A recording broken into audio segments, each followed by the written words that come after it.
Welcome to the Daily HiFi Podcast. We do this every Monday, 4 p.m. Pacific, 7 Eastern. My name is Chana. With me, as always, we've got Mr. Joe and Tell and Mr. Aaron. What's up? What up? What up? Yeah. What up? What's up, Yeah. folks? Oh, there you go. What's up, After Show crew? What's up to Wifey? Yep. Josh. Yeah, I see. You see these guys. Bodie. Croson. Croson. He's that thing you put in. Flyers. Yeah, I see the rest of you guys in here too. Yeah. Larry, what's going on, Larry? Josh. Welcome, everybody. Hope you had a great weekend. Yeah. Always exciting. Yeah. Van, what's up, buddy? He was so excited. His comment got a video. Yeah. Oh. That? I don't know. Yeah. Good stuff. Yeah. Yeah, man, Mondays come fast. They do. I know, another week, dude. We're already into March. Oh, we have leap year. Oh yeah, that's right. This week, right? We've got a sale on the toolkit using the code LEAP15. Ends on the 29th on leap year. The sale comes once every 4 years. That's pretty good. You just made that up. You're like, hey, make something. Well, I forgot what was it? What President's Day? I forgot that. I like it. Oh. Yeah, I don't know. Yeah, it was President's Day. Yeah, last week. Last Monday. Yeah. So I was Yeah. like, oh, what about leap year? I'm like, oh, Yeah. I'm like the 29th? Wait, yeah, let's do it. Yeah. Oh, Ask Matt. Just received my special toolkit in the mail. Came with a nice handwritten note. Nice touch. Yeah. Yep. So I wrote down a list of topics like I usually do. You guys have anything you guys want to talk about? I don't think so. Couple of rando things. Okay. All right. So rando, let's add that to the list. Rando things. I listen to a lot of Dolby Atmos content on Tidal, and they have a whole lot. So we can talk about that. Okay. The new season of Halo is out. That's a good one. Okay. Yeah. All right. So I would like to talk about I've been testing out Open Sound Meter, which is a dual FFT type of deal, kind of like Smart and Rita. I don't know which other ones there are. There's a lot for car audio, I think. The JL audio stuff. But I've been messing around with that, so I'd like to talk about that. Talk about phase alignment, phase alignment in the higher frequencies and in bass. Been doing some car audio tuning. So that's all kind of related, the dual FFT stuff in car audio. Also translatable to the stuff that we do with home audio, home theater. Maybe we'll talk about streaming immersive audio. Oh, yeah. Streaming. Some article that they came out with the new CD type disc that will hold like a bajillion movies or something. Okay. All right. We can talk. And then I have the Cali Audio LP UNF that I've just started testing out. So maybe touch on that. I have the Weem amp, Aaron. What's up? I haven't connected it, but I've taken the box out. Cool, man. I like it. Cool looking thing. And then I started reviewing this Arc Studio that we weren't able to talk about before, Chana. Yes. But yeah, I got to test that for a whole night. And yeah, maybe some updates about Magic Beans. That's it. Beans is a magical toot. The more you eat, the more you fruit. Yeah. I think you said that wrong. I did said it wrong on purpose. So why don't you get started with some of those rando things like the disc and your okay, so let's do listening. Here, I'll put the article up. New DVD like disc. What does this say? Can you see it? You guys can see. Mark Wahlberg holds more movies than you can see in a lifetime. What is going on? Somebody say Mark Wahlberg? I don't know. Yeah. Current DVDs only hold 4.5 gigabytes. Researchers from China have developed a new type of disc that can hold up to a petabyte of data, the equivalent of more than 220,000 regular DVDs, according to a new paper in the journal Nature. Physical media. They're going to call it the super DVDs. Oh, no, that's just a... look, you can binge watch every episode of Gossip Girl. I wonder what it's going to be encoded as, and how can I burn to it? That's really what I want. Yeah, for real. I wonder how long it's going to take them to write to it.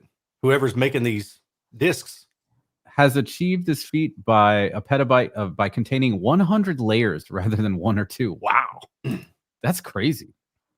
All right. Yeah, I bet you'll need some sort of different player to read it, right? Yeah, another player. Yeah. So yeah, that's crazy. Remember when we were able to like start burning stuff to a disc back in the day, and then being able to put so many MP3s on there. Remember how many MP3s you could throw on a disc? You're like, dang! It's like the greatest back thing. then, MP3s were garbage. I mean, they probably they were garbage, but it's just like I can put this many songs in here. Yeah. All legal, of course, right? I never, 100%. I never would download anything that didn't. No, definitely not. Yeah. Back in the day. Why the hell does anyone need a petabyte disc? It sounds like a different bad word. PETA. Yeah. Yeah. I don't know. So what else? So you said you were listening to a bunch of stuff on Tidal. Yeah, I'm going to another one of these Atmos mixing seminar dealies over this coming weekend.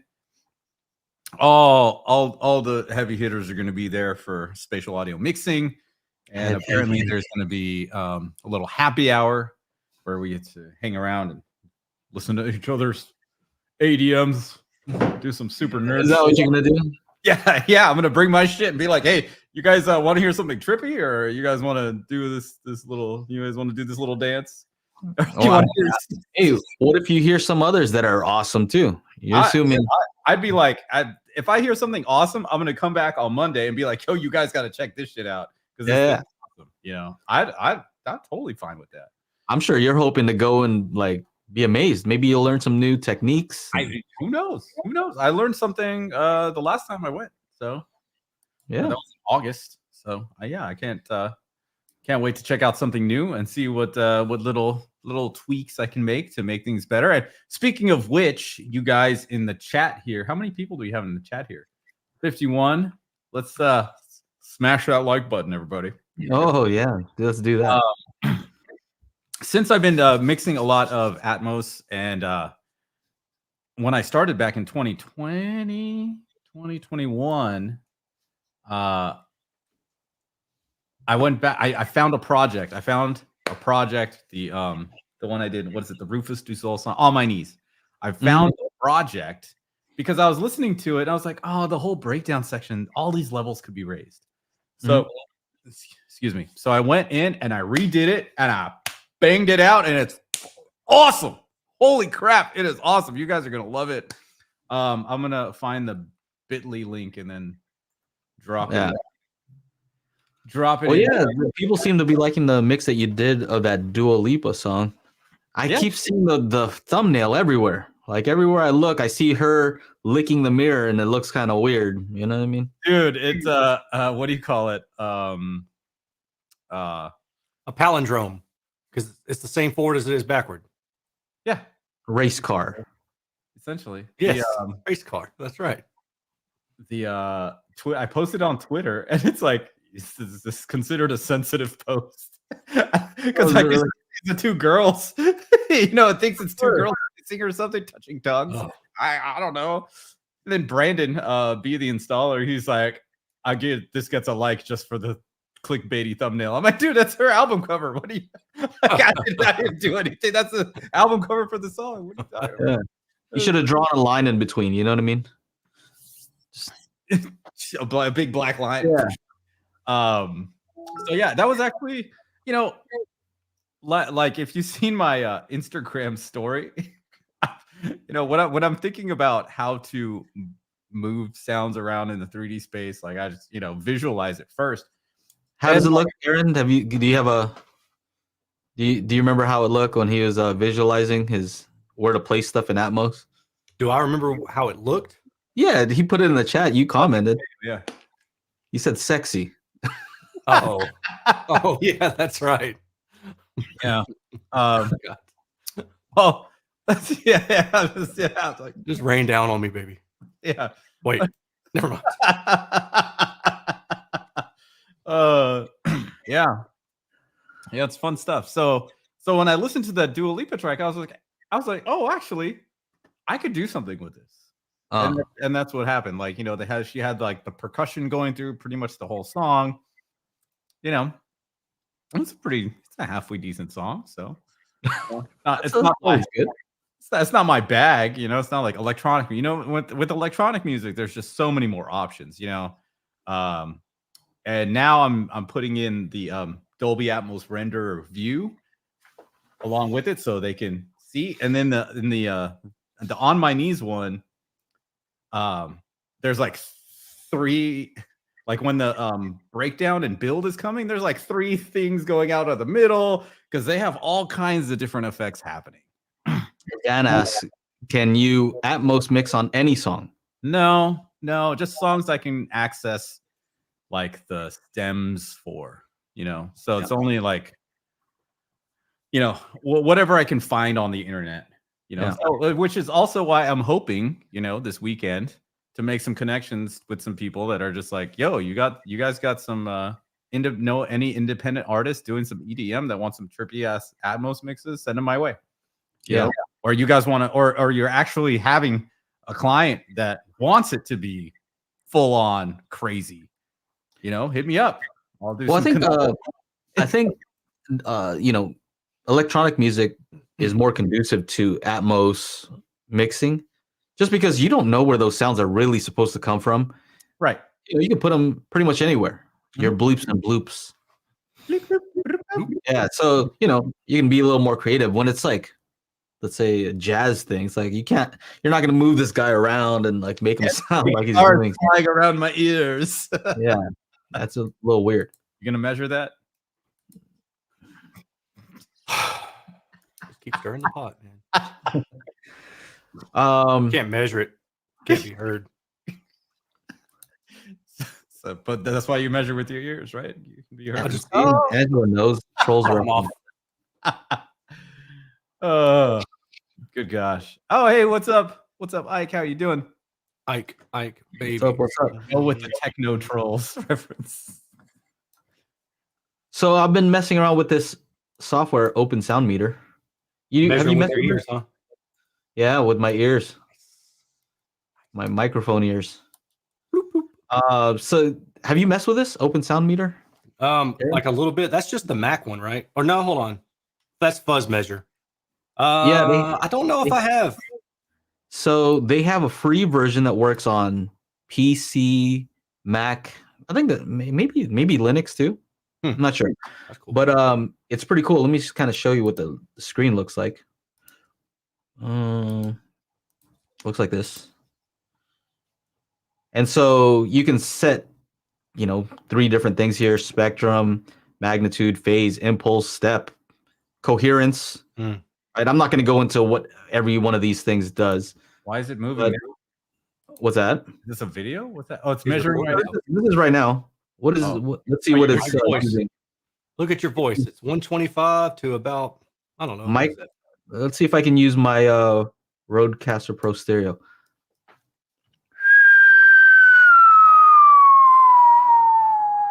Ooh. You see how smooth that we're doing the wave. You see how smooth that was? That was crazy, right? So yeah, this is what they call dual FFT. And correct me if I'm still learning this stuff. Where it uses the microphone, what the microphone captures, and then it uses a reference signal.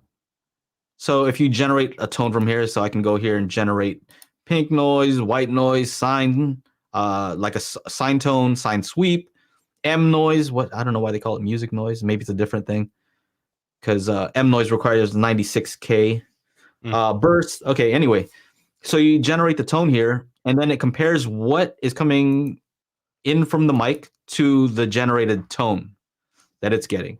And it's the cool thing about this is that you can go here to impulse, which I can't do right now, I guess. Let's see, normalize. That's from a previous thing that I was doing. So you can see the live phase trace, right? So let's see a previous one. So I can see live phase, live impulse response, which, you can get the phase and the impulse response from REW, but you can't see it in real time, right? And that the craziest thing is when you can see it happen in real time and listen with your ears, right? And actually hear what is happening. So when stuff is out of phase, what does that sound like? When it's perfectly time aligned, what do bursts sound like a impulse? Mm-hmm. You can play that and does it sound like tick tick tick tick? And then when you align them, it's like tick, one, right? So it's kind of cool to be able to see and hear things at the same time. So like we always say, the measurements do correlate with what you hear, right? They're not, it's not one thing and another thing. It's just audio is intangible. You can't see it. So it helps to see these graphs to be able to visualize what is actually happening. See, you like to visualize too. Yours just doesn't look like this. Yeah. I bet if I plotted out the location that correspond to where your fingers are. Yeah. That's literally that's all. That was just me. I was just like, man, I must look stupid. Let me videotape this. Being creative is a different thing, right? When you're being creative, you're the one who's creating. There's no reference, right? So yeah, dual FFT, live impulse, and live phase trace, which is really cool. Phase is something that's kind of hard for me to understand. It's one of those concepts. It's not that easy to grasp. But to actually see, when bass aligns, right? When you align the bass, what does it sound like? When you align the high frequencies, what does that sound like? Phase wise, right? I'm talking about phase. And I was talking to Jacob. Aaron, Jacob from JL. Oh. Yeah. Is that the dude I emailed? Yeah. Yeah. Okay. Yeah. Anyway, we're talking about, was it him or was it somebody else? I talked to a lot of people. I think it was him, but it might have been somebody else actually. Yeah, I know who you're talking about. But I talked to him about the Max when I was trying to use that for some. Yeah. I think I might have been talking to somebody else actually about this phase thing that I'm about to talk about. Maybe Nick. No, this is not somebody from JL. Oh, okay. It was somebody else. I talked to a ton of people when I'm learning something. I try to talk to a bunch of people who are smarter than me and know more and have more experience. And, they'll let me know if I'm doing something real dumb. But the question was what happens when you align the phase in the higher frequencies? Right? We already know bass, you're supposed to align the bass so that, you're not getting cancellation. But can you hear the phase alignment in the high frequencies? What's been your experience, Aaron? It just depends. If you're messing with tones and pink noise and you're adjusting it on the fly, then you can hear it, but it can also do this thing where it can just walk itself out of phase and then it basically just keeps coming right back around. Within a millisecond, depending on what frequency you're at, you can have 3 different points, where it's in phase, a little bit out of phase, completely out of phase.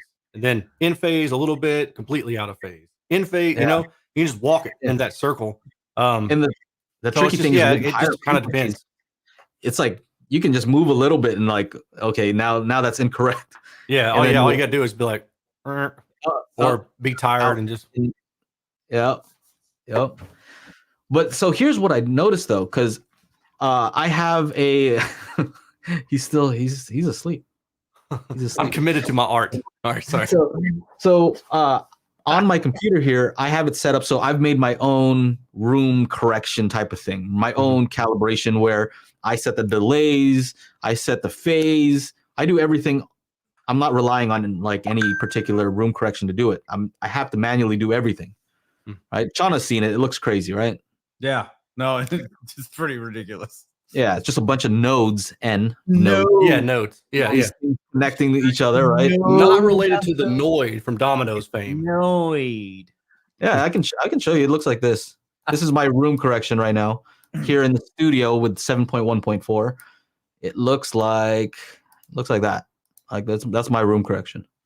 Look at that. Holy cow. It's like spaghetti. It's So you go. I have my crossovers. I have the delays for all speakers that need to be applied. So they're all delayed to account for the LFE, the sub, which is the slowest. And then I have individual delays for each speaker, and then I have just a phase rotation for each speaker also. And then I could add like I could bandwidth limit this so I can rotate the phase in a certain area only. Oh yeah, cool.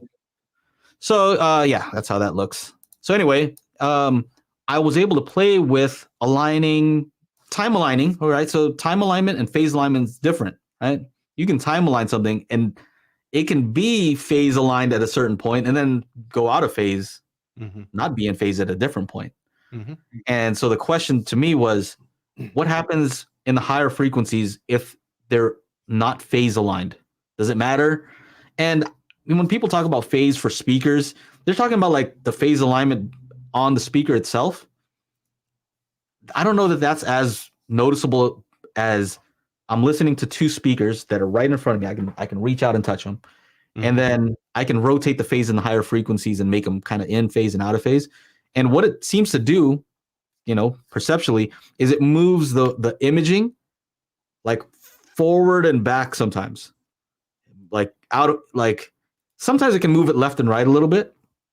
They'll move it left and right. But remember, I'm not changing the timing. So changing the timing offset will move it from one speaker to the other, right? If you change the delay so that the speaker on the left has a signal first and then there's a delay on the second, it moves your perception to like the sound's coming from the left, right?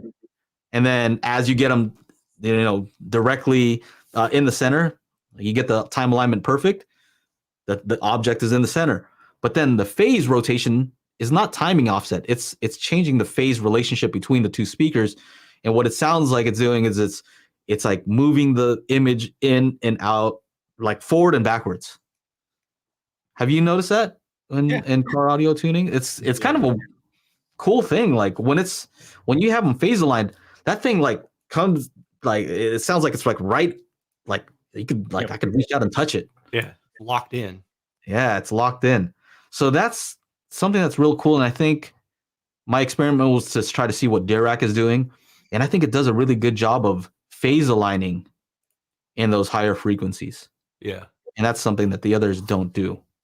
So that's part of my notes here. But then, of course, bass alignment we've talked about, and I think most people know that you should align your main speakers to your sub, and it's almost like that bass area. It's less important that they're time aligned, more important that they're phase aligned. Right? Like whether the bass hits at the exact same time as like the other frequencies, of course, yeah, you want to try to get that close as possible, right? But if it means that they're out of phase and canceling each other, that means that you don't hear the bass.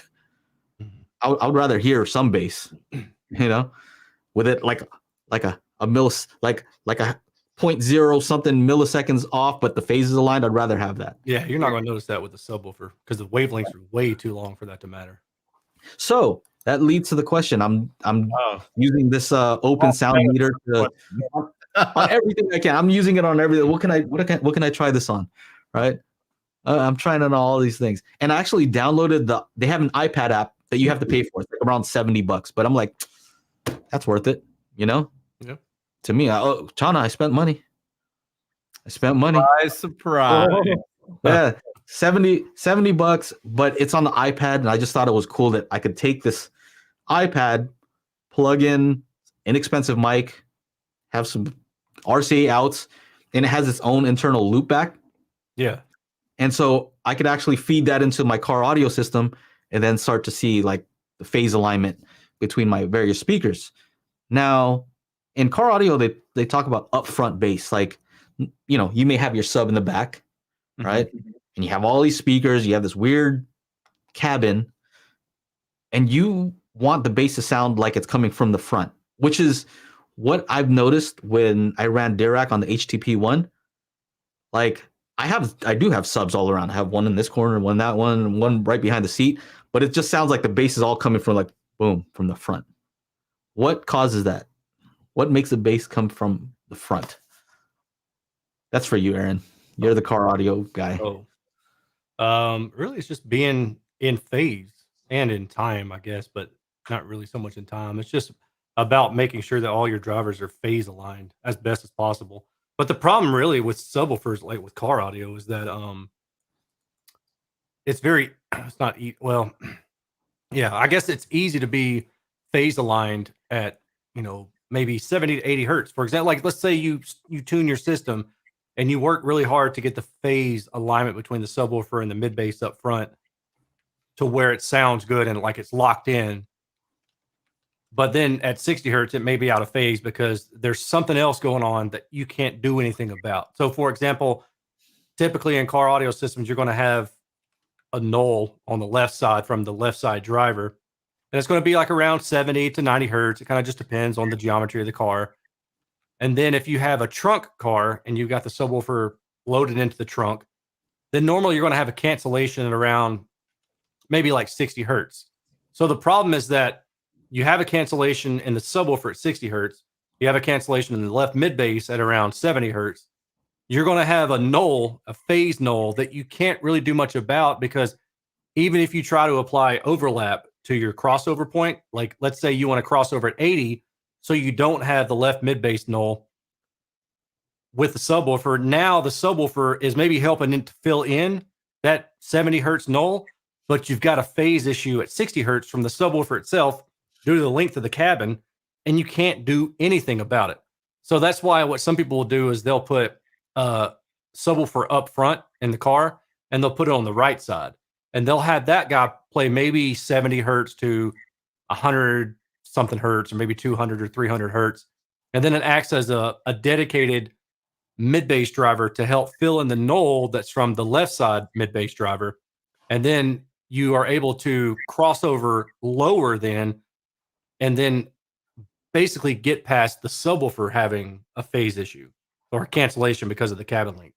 So it can get really complex if you let it, or you can just say, I'm going to live with this issue, and that's that.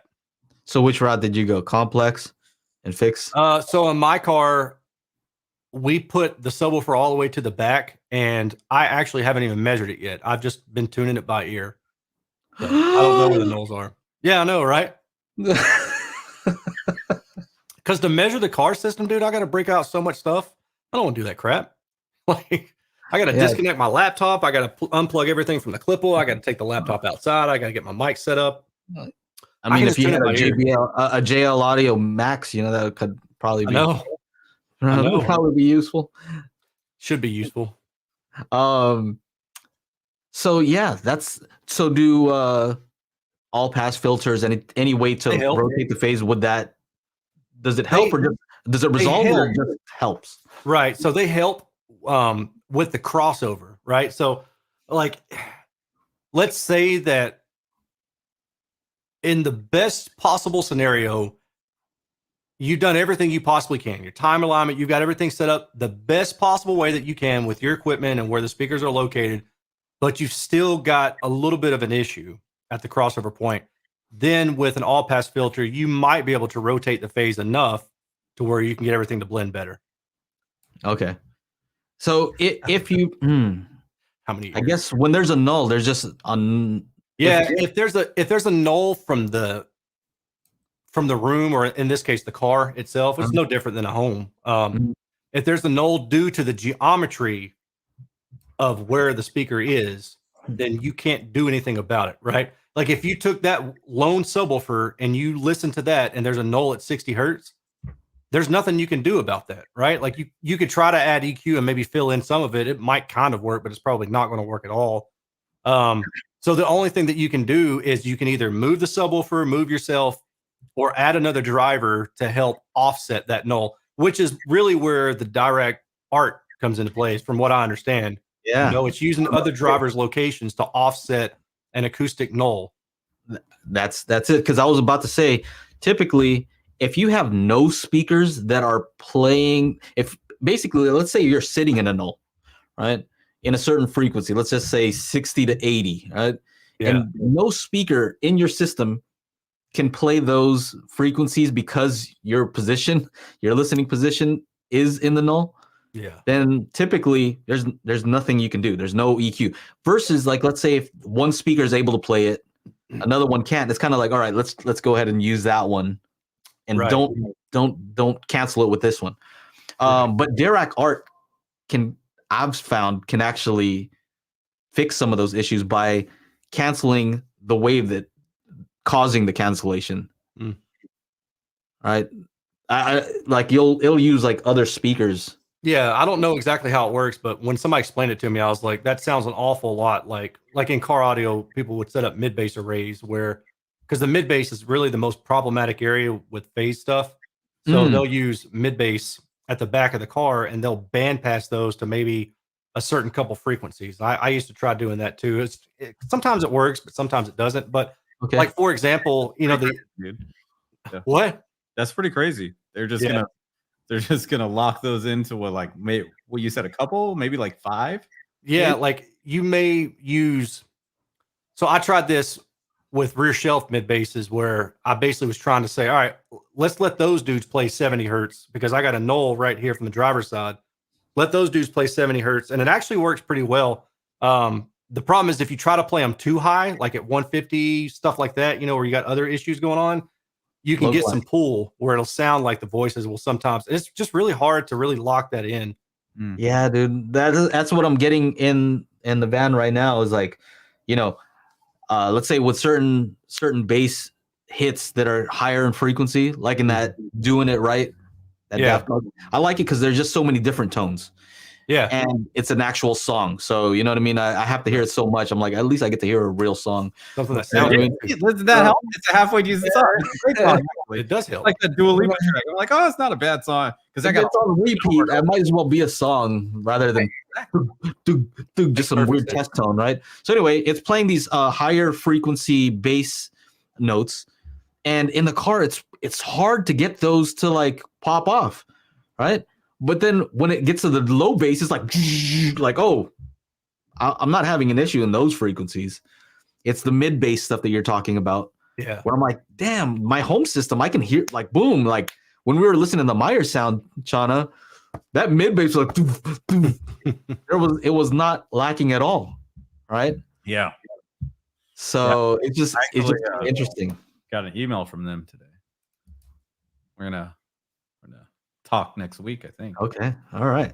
So yeah, that's all interesting, and I think maybe the guys who are doing home theater stuff can implement that because you may have some issues in that area. It's there might be some areas. What would you say, like, maybe around above 80 hertz. Usually we're talking about bass below 80 hertz, but there's bass above 80 hertz too. Yeah, for sure. You know, and if you have that issue, try that song. Try doing it right. Daft Punk around the 40 second mark. When there's a higher frequency bass that happens, and if that's not like, if you don't feel that, might be an issue. And I wonder what that is on the like a Spectro or whatever. Analyze. I used to know because I used to use that for one of my demos. I used to use a couple of tracks from that. Yeah, I actually just did a video for a speaker recently, and it popped up on my suggested playlist. So I listened to that. And I was like, oh yeah, man, this song rocks. Doing it right. Yeah. I'm gonna Google it. See if anybody said what it is. I looked it up in Audacity at one point, but I don't even remember. I'm wondering if I could play it and not have it come through these speakers. Oh yeah, you might be able to. It'll probably come through the speakers. Let me see if I play this. Oh man, you're gonna get us copyright. I gotta.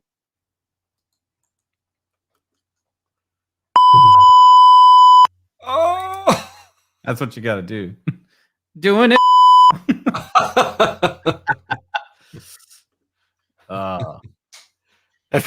That makes me think of it's the Count, but he's bleeped out from Sesame Street. If you Google this, it's really funny. I'm gonna find it real fast.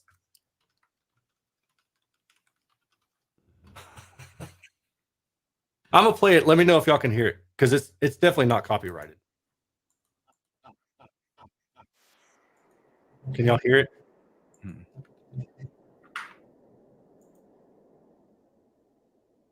I don't think No. Never mind then. so. I wonder if I can play it back to this. I was trying to measure it, but Let me see. it's not. Can I It's do not a share good. screen window. Nope. Chrome Oh, I can tab, mute it here. account. Oh, I found it. All right.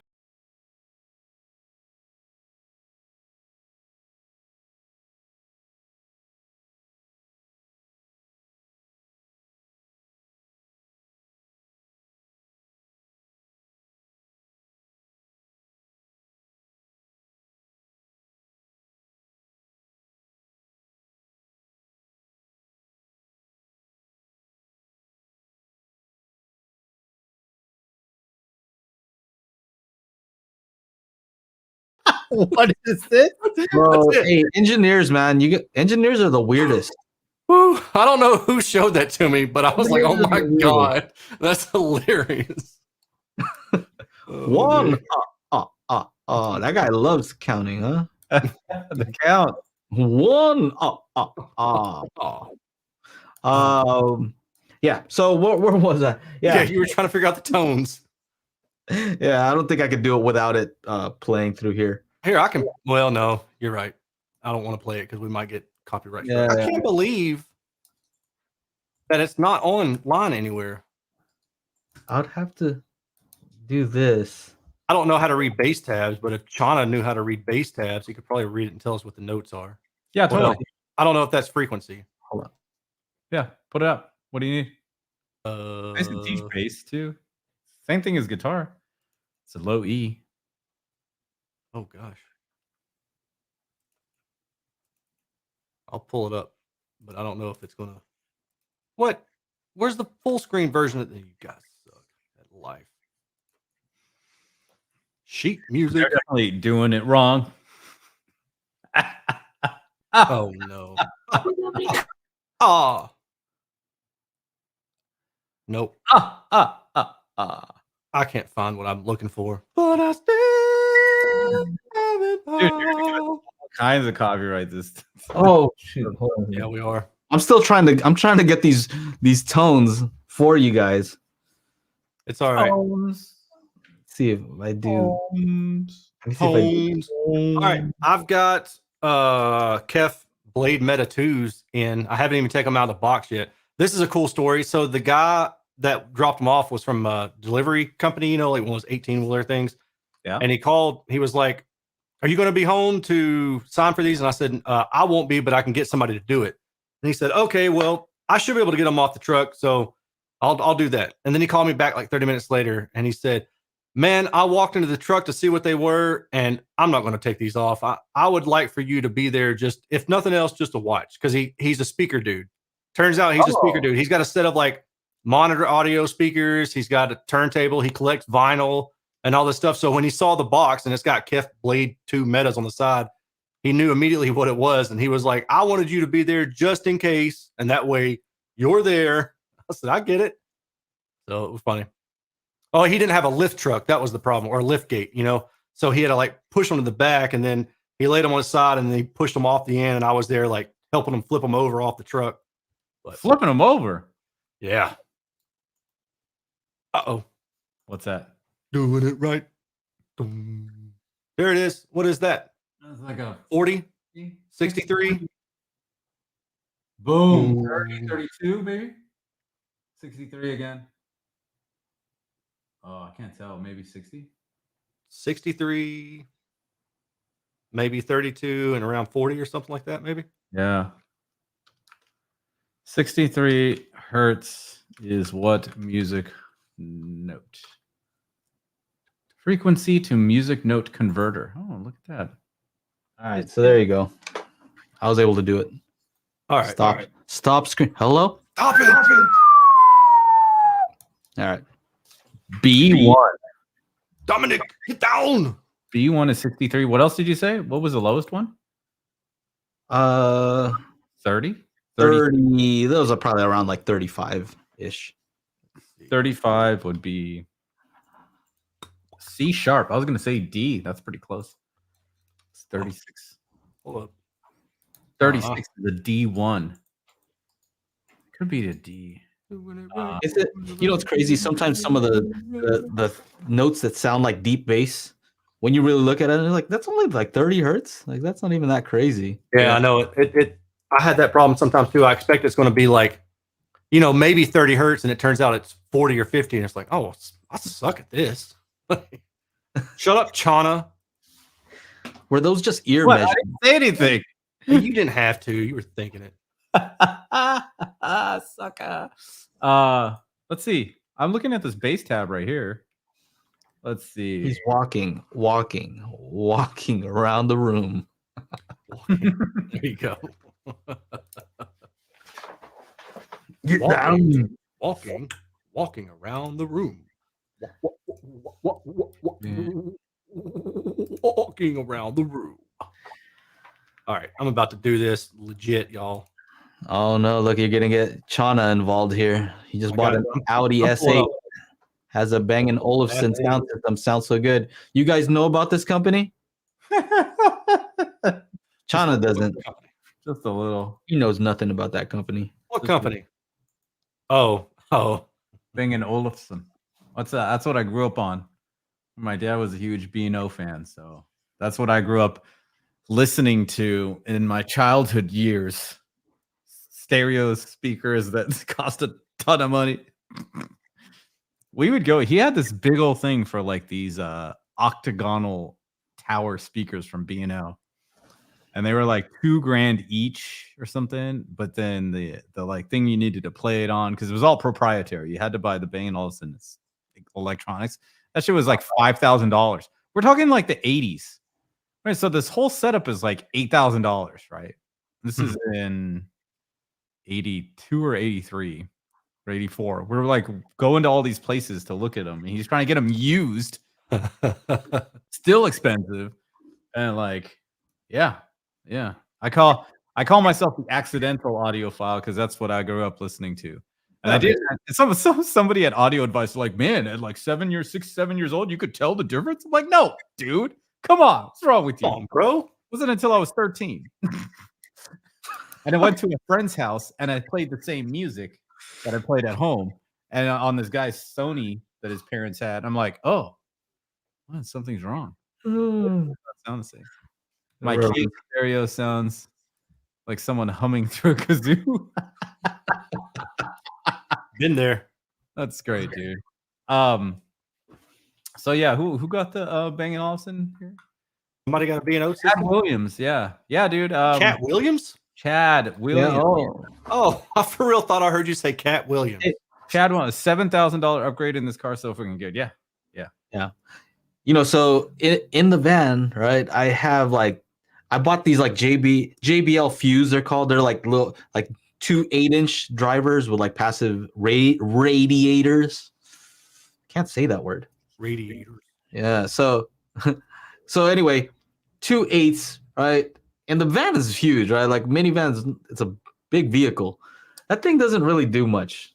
You know what I'm saying? Like, I need more bass, right? And it sounds ridiculous. Like, I don't want to be like I was back in the day with a bunch of subs, but really to overcome road noise and all that, you kind of need road noise, a lot of bass. Noise. Yeah. That's crazy. Like, forget, like, I'm not trying to be a bass head and play it loud. Like, I want good sound quality, right? You're not going to be like the stroker van. You're not going to do no stroker van. But in order to get good sound in a vehicle, you kind of need quad 18. Like dude, you won't. Bro, I measured the engine sound like from in the cabin. Right? 80. Huh? Not dB so much as like where it is on this. So remember, this is an older van. I'm not in a Tesla where it's probably super quiet, Hey Chad, what size subwoofer do you have in the back of that S8? Is it a 10? Is it a 12? What's up? It ain't no 18. I know that. No, it's not. Well, you know what they do? They did it in my car with my Bang & Olufsen. There's no spare tire. That's where the subwoofer is. Oh, really? You gotta call AAA, huh? Yeah, you gotta. Well, also like back in that time. Oh, look at that. There's the engine sound that comes in. It's at 20 hertz, so it's like I get more bass from my engine. I get more bass from my engine, so I need something to be able to overcome that engine. You got dual 12s in that thing? Damn. You definitely don't have a spare tire. You definitely don't have a spare tire. Yeah. What's up, Megatron's arm cannon? How's your infinite baffle setup working in your car, Aaron? Seems to be working pretty good so far. Like I said, I still haven't really put a lot of tuning time on that thing yet, though. I need to. But listening at least? Yeah. I got some rattles in there, though, that are driving me nuts. So it's hard for me to get past that. I see. So you put in some ear time at least. Yeah, definitely put in some no measurement time, just ear time. Is that something you do with your girlfriend? Ear time? Ear time? Ear time. So here's the question about infinite baffle that opens up to the outside environment, right? Yes. If you have your windows up and you're playing bass, is it louder outside than if you have your windows down where it's like kind of like the pressure is even on both sides?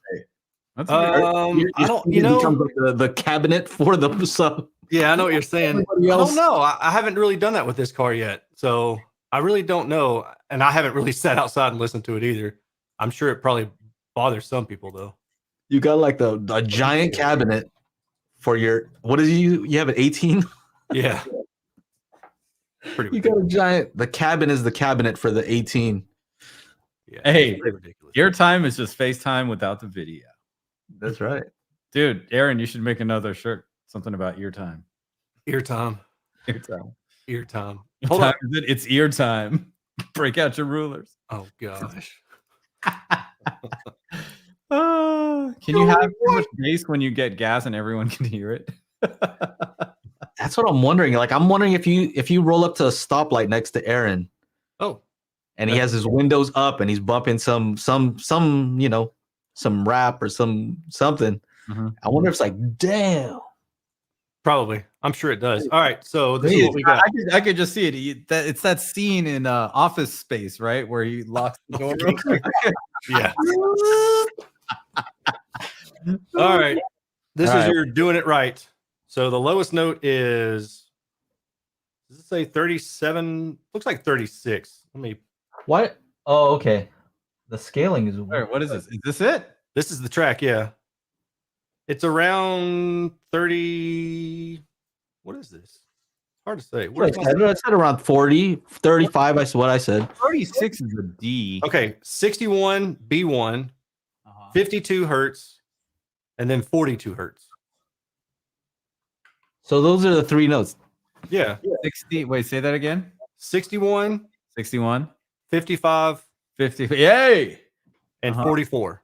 44. 61, 55, 44. Yeah. I wonder if those guys who just listen, if they could have just told us those numbers. Nah, they probably could, right? They could just tell us. Like they just listen. Yeah. But so here's the cool thing about this, right? They go like this. Oh yeah, that note. Yeah, it was boom. Yeah. Boom. Kind of like boom. I like with this though, you can tell like, all right, so the 41 hertz is louder than 53. 53 is, it says -12. 62 is -9. So these two, there's 3 decibels difference. And then this one is negative, it says 18. That can't be right. Oh, about -8. Actually, that's 39 hertz. The lowest one seems like the most violent. Yeah, no, the 39 hertz is the lowest one. I guess 39 hertz is the lowest one? 39 hertz, yeah. I'd have to zoom in on this stupid thing to tell for sure. So I've found that in a lot of systems around 70, there can be nulls in the response around 70-ish. Oh, yeah. In a home system. And so that's where I'm talking about, like that last note that you hear up there, that you're supposed to hear. Sometimes you don't hear that as well as you should. Right. Yeah. So Aaron, when we're listening to speakers at Axpona and we play the song and that low one doesn't hit, we'd be like, shit can't go down to 39, bro. Come on, man. What are y'all doing here? I don't even want to talk about this. I barely hear the 44 with any kind of emphasis. Yeah, man. What is up? What are these, 10,000 a pair? Garbage. Seriously, see y'all that can't little- hit 63 hertz, and then y'all don't even have 3 dBs of attenuation for the next one, which is 54 or 53 hertz, by the way. Weak. Have you? So you see that little Print that this little out, take a notch cheat around sheet with me. 70 hertz? What? Sorry. That little bump up at 70 hertz. Yeah, that one. That's And then that's the part where you kind of hear like a higher frequency, dig, dig, Yeah. and you may not hear that depending on your system. Yeah. yeah. Then you got these guys. These guys. I mean, they're really tight. Yeah. I mean, Yeah. there are some higher notes. Yeah, I mean, so I'm zoomed in on. I try to zoom in just in the window where it's at, and I'm sure I got some. I had to get some other stuff with it too. Oh, sure. It's not the whole song. This is just probably like maybe a 5 or 6 second window. Oh, Yeah, that's cool. Yeah, Audacity, man. I love using it. Oh, you can do that in Audacity? Yeah. I'll show you real fast. the audacity of this software. Yeah. So like, I just went to YouTube and I did a YouTube ripper for it because I don't have it on this computer. But I downloaded the MP3. Pirates are. Yeah, right. Ripper. And then loaded. Hey man, I have like 5 different versions of this stupid CD, and the one version that I have on this computer, we find it. Well, yeah, I can't bring it into Audacity. The car is built like a Right. tank. Everybody will be dancing. That the mirrors do not shake when the music is cranked. It's crazy good. I spent 2 years researching this car. Needed to have the B&O system. Yeah. Let's What see. I will reshare. Neighbor lives approximately 500 yards away. He can feel the bass in my car when I drive into. What? Okay, so yeah, I've seen that. Yeah. All right. Okay. So I played it back. That's a Mhm. clap, and there's a bass drop right in there. Cool mess. So I'm usually looking around like 40 seconds. Yeah. So all you got to do is you just go and highlight like the area that you're interested in, Okay. and then you go up here to analyze, and then do plot spectrum. No way. Yeah, and then it'll tell That's you what it crazy. is. I didn't know you could just do that so easy. Yeah. So if you want to see what else is going on, then you can go analyze plot Huh. spectrum. Huh. Hey, they Should have some be. AI separating things in there too now, Chana. And Audacity. Oh, Yeah. I saw this new thing, Ripper X or something. Let me see. It's a new DAW. But it looks pretty crazy. We'll find something else. This is kind of cool. Like I would like to see what the response of that Dolby Amaze demo.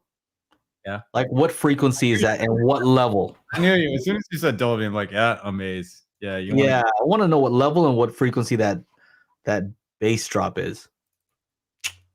Let me find something. Oh, there's my disc. chat. that's pink. I think my Bang & Olufsen was the 23 speakers, 1900 watts in my Q7. It was like a $5,000 option. Well, what is that? Like $200 a month, if that? Not even that. So I thought it was a good deal. Mm-hmm. And then the tweeters like pop up from the dash. It's pretty sexy. Pretty cool. I had a Q5 as well. Had a few of those. Amaze demo. I can't get it. All the tracks that I do have are like high res on this computer, so they won't load It's too high res for Audacity. They are for real. They're DSF files and stuff like that. Oh yeah, DSF. Yeah, it's like nah, I don't think so. DSF. That's what do you call it? What was that stuff called? DSF. God damn. High res audio. Yeah, DSD stuff like that. DSD. Yeah. DSD. Hey, I just learned this new thing where you can just import a file into Audacity. Yeah. Yeah, it's pretty cool. That's pretty neat, I man. figured it out. Yeah. Hey, do you mind showing us how you do that though? Because I don't. Yeah, dude, it's crazy. So I just threw in the Amaze demo here, and it's crazy because it shows all the different tracks. Oh wow, only that's awesome. dude. 1.1, right? I don't know which one the LFE is, but I bet you I can guess. I think I Probably this guy right here. The one that has nothing else in it except for like when the thunder hits. Yeah, exactly. But you know what's interesting? It's in the other ones too. When you ask like is the bass in the other channels? So usually it's like You just 1, 2 is left, so they're not putting it in the left. 3 is usually center, so not. This is when the thunder hits. But look at it's in the other ones too. 6, 7. That's usually like these are usually your surround speakers, Well, you know, right? I But this mean- is definitely LFE right here. no. That's So this is what happens when. So I go here and then I go to. Can't see. Where do I go again? Oh, Where do I see? go again? I'm not helping you, man. Analyze. I go to analyze. What is And then that? you go to plot spectrum. Spectrum. How do I? 50 hertz? How do I? No. You got this. No, you got this. You're being left high and dry, Joe. You just go like The size and increase the size. That drop down. Click size drop. Oh, you were there. The peak, 4 cursor. buttons toward the bottom. I'm pointing on my screen like you can see me pointing. All right. Yeah. Go to the next one. Doesn't work, Aaron. Go to the right. On everything now. Right. There you go. Click that. Size. Larger? 1024. Where it says 1024. Click that. 1024. Click it. 1024. Click it. I am on 1024. Click it. I did. Why Now is it what? not? Click it. Now Click what? the drop down. It should give you options. The drop down showed, but it's not showing it on the screen. Okay. Then okay, go now to what? like 32 or something. 32,000. That's your sampling 32,000. size. Ah, There you go. There you go. You probably don't have to go that high, but if you want 2 tight hertz, 3 resolution, hertz. Look at this. 2 hertz, 3 hertz. How about if I go to 13,000? No way. 0 Is it hertz. for real? Is that the brown note? that's just straight Here you go. DC. That's what that note is. That when they play that, because it shakes the crap out of everything. Yeah. Look at all that. Where's the main peak at 40? They have, I mean, look at the what. So some of those are like 30 dB. Well, no, actually, because in average, that's like what 30 dB down on average, just ballpark looking at it. But look at that one around 4 hertz, 3-4 hertz there area. Yeah. That dude's a heck of a peak. So this is crazy. I can't believe that they're playing sound all the way down to DC. So we're talking about the Amaze demo if you're just tuning in. Yeah. And we zoomed in on the part where not the part where it says like, I don't know, it says bass you can Powerful feel bass. or something like that. Huh? Powerful bass. Yeah, powerful bass you can feel. Yeah. Powerful bass you can feel. When it hits that note, this is what we're looking at right here. So 20 hertz, easy. And some. So that's cool. That's crazy. Greater definition, full 360 sound. And then Sound Reverend you can feel. says it here, and he says correctly, if it's 30 dB down, that's actually 20 down because LFE gets a plus 10 dB boost. That's cool. Holy crap. Okay. That's enough of that. That's a Wow. cool toy to have, man. I I like use that that, a lot. dude. I use that a lot when I'm listening to stuff, and if I hear something I'm like I know that I hear it, but I don't know what it is. But I'll bring up Audacity, play that portion of the song, and zoom in on it. I'm like, oh, there it is. What is our plan? What is our plan for Axpona? Are we going to do a binaural recording of like the most expensive speakers and play that track in every room and then just stitch it together? See how all these expensive ass systems or speakers like handle that one track? Would that be an interesting video? Is that something you guys would want to watch? See, You could do that. I think the best way to do it though is just to take a cup of water into every room and then set it down and play and see if it does the Jurassic Park effect. thing.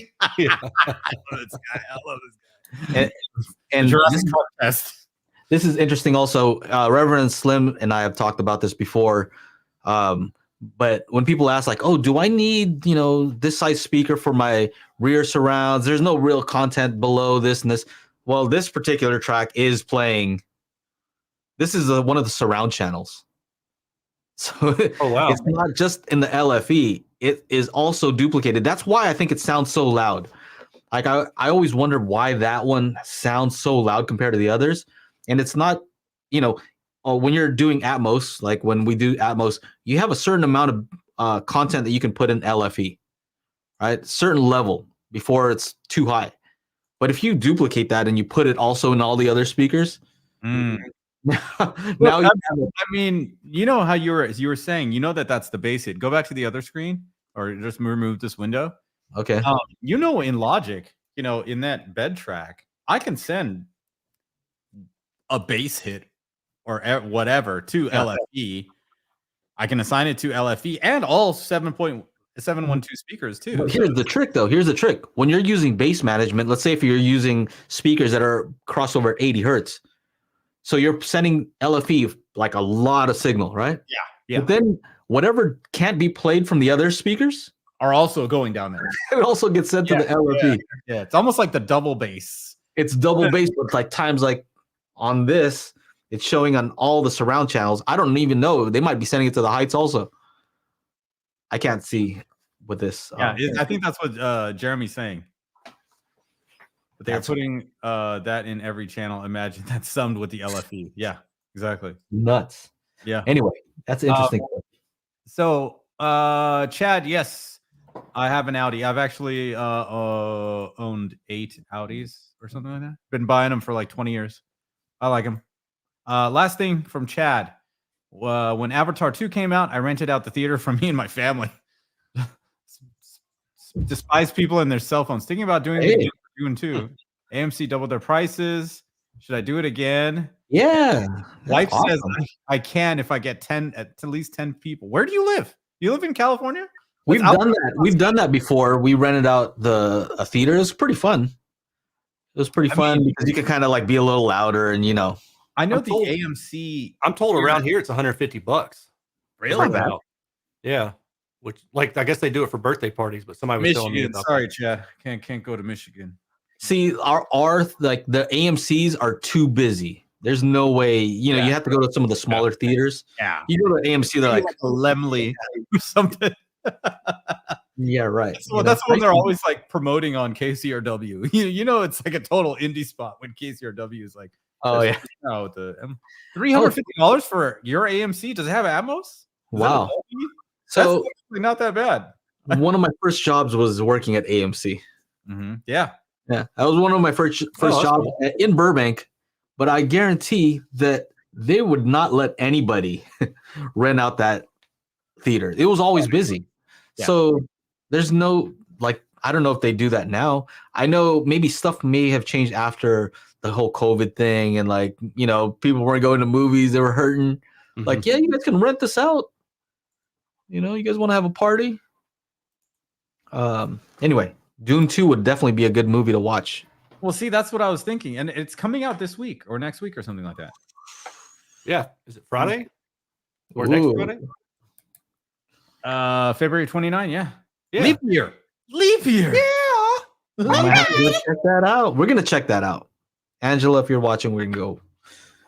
Dune Part 2. We're dropping the kids off at Chana's. Nope. Oh, good luck, bro. He said, nope. Good luck, bro. Good luck. I know you don't like driving, bro. You know how long it's going to take you to get here? Yeah. Not dropping the kids off and good luck. Chana will be like, he's not going to be there, dude. He's going to go somewhere. Yeah. Chana's always hyped, but after that, you watch his face after that. He'll be like, what are you talking about? Oh, you're going to be done. You'll see. Hanging out with the girls? Oh, dude. Yeah. Kids are too much. That's like my family's business is like childcare. Like, oh yeah, that's true. Never mind. Around kids all the time. So we'll set a date. Speak their language. We'll set the date. I got Google. Hey, another topic.